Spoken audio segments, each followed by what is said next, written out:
कई बार कई पेशेंट के मन में यह सवाल होता है कि हमें कैसे पता चलेगा कि अब हमें लेबर पेन स्टार्ट हो गया है और हमें हॉस्पिटल किस टाइम पर पहुंचना है। ऐसा तब होता है जब या तो आपकी फर्स्ट प्रेगनेंसी है या फिर घर में कोई बुजुर्ग नहीं है आपको बताने वाला। तो आज के इस वीडियो में हम बात करने वाले हैं कि आपको कैसे पता चलेगा कि आपको एक्चुअल लेबर पेन है और किस टाइम पर आपको हॉस्पिटल पहुंचना है। तो वीडियो को बिना स्किप किए एंड तक जरूर देखें ताकि आपको सारी जानकारी आसानी से मिल जाए।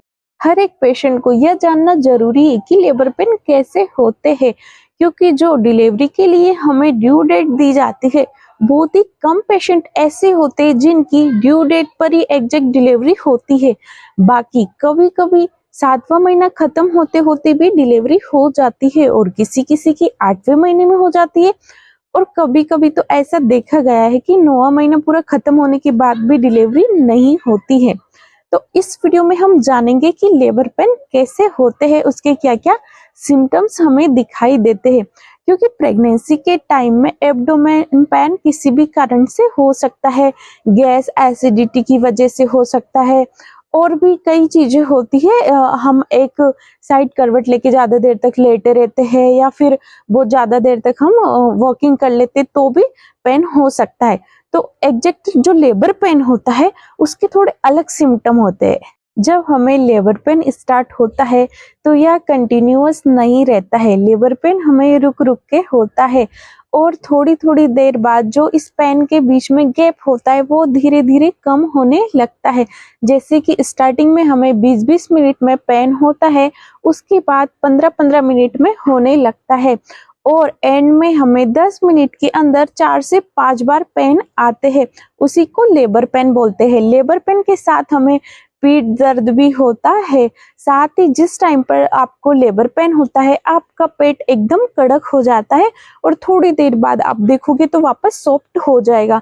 तो यह दर्द पीरियड के दर्द जैसा ही होता है, लेकिन उससे कई गुना ज्यादा दर्द आपको होता है। पीठ दर्द होता है, साथ में आपको आगे की तरफ पेट में दर्द होगा, पैरों की तरफ दर्द जाएगा।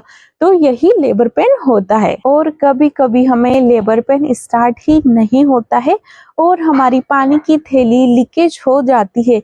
यह पानी कलरलेस होता है, यूरिन के जैसा ही पानी रहता है। आपके प्राइवेट पार्ट से अचानक बहुत सारा पानी निकलता है जो कि बच्चे की सेफ्टी के लिए बहुत ज्यादा जरूरी रहता है। लेकिन जब ये किसी कारण की वजह से यह थैली फट जाती है तो उसको हम बोलते हैं कि पानी की थैली फट गई है और उसके बाद बेबी को और होने वाली मोम को भी इन्फेक्शन का खतरा रहता है। तो ऐसी कंडीशन में बिना देर किए आपको हॉस्पिटल पहुंच जाना चाहिए।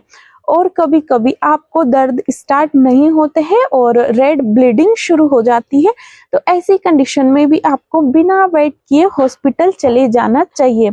और एक और कंडीशन होती है जिसमें भी आपको अगर लेबर पेन स्टार्ट नहीं हो लेकिन फिर भी हॉस्पिटल जाना चाहिए। यदि आपको ऐसा लग रहा है कि आपके बेबी के मूवमेंट अचानक से कम हो गए हैं, बेबी ने हलचल करना बहुत ही कम कर दिया है, तो उसको आपको फील करते रहना है। और यदि ऐसा लगता है तो आपको ऐसी कंडीशन में तुरंत ही हॉस्पिटल चले जाना चाहिए ताकि डॉक्टर आपका चेकअप करके पता लगा सके कि कहीं कुछ कॉम्प्लिकेशन तो नहीं है।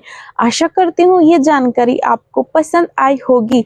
तो वीडियो को लाइक कर दे, साथ ही चैनल पर नए हो तो चैनल को सब्सक्राइब कर ले ताकि प्रेगनेंसी से रिलेटेड हर वीडियो आप तक पहुंचती रहे। साथ ही कुछ भी डाउट हो, कुछ कंफ्यूजन हो तो आप हमें कमेंट बॉक्स में कमेंट करके पूछ सकते हैं। यह बिल्कुल